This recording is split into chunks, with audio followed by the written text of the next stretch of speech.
की कोशिश करते हैं कि ये दुनिया डीएनए चलाता है या आरएनए चलाता है। देखो, डीएनए होता है डबल स्ट्रैंडेड स्ट्रक्चर और आरएनए होता है सिंगल स्ट्रैंडेड स्ट्रक्चर। तो ज़्यादा आसान क्या है बनाना? डेफिनेटली आरएनए, क्योंकि एक सिंगल स्ट्रैंड बनानी। यानी इस दुनिया में पहले आया कौन? इस दुनिया में सबसे पहले आरएनए आया, आरएनए के बाद डीएनए आया। यानी दुनिया का पहला जेनेटिक मटेरियल कौन सा था? वो था आरएनए। पहली बात समझ आई? अब देखो, आरएनए की ना एक बहुत खास प्रॉपर्टी है। वो क्या है कि जो आपका आरएनए है, it has basically both the properties. उसके पास जेनेटिक प्रॉपर्टी भी है और कैटालिटिक प्रॉपर्टी भी है। अब कैटालिटिक प्रॉपर्टी का मतलब ये है कि RNA can basically act as catalyst, यानी कि एक एंजाइम वाला काम वो कर रहा है। And it will do what? It will speed up the reaction. तो आपकी बॉडी में जो भी रिएक्शन होता है उसके लिए एंजाइम्स लगते हैं। एंजाइम्स बेसिकली कैटलिस्ट होते हैं and RNA is one of them. ये बात समझ आई?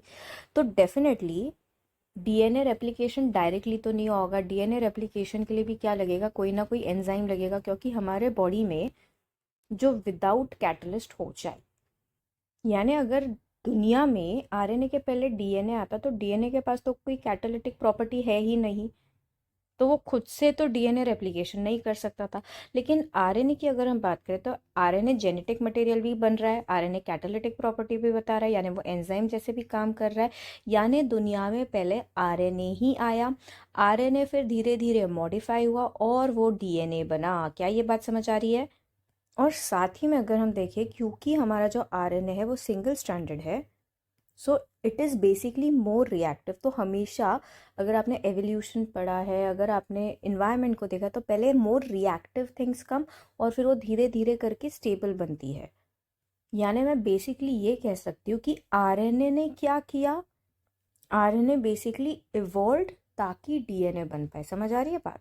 यानी इस दुनिया को एक्चुअली कौन चला रहा है? आरएनए। क्योंकि अगर आरएनए आता ही नहीं तो कभी डीएनए आ ही नहीं पाता। ये बात समझ आई?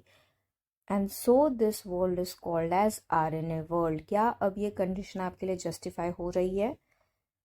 तो अगर हम हमारे टाइप्स ऑफ आरएनए की बात करते हैं तो हमारे आरएनए बेसिकली 3 टाइप्स के होते हैं। पहला है एमआरएनए, दूसरा है टीआरएनए और जो लास्ट वाला है दैट इज आरआरएनए। ठीक है?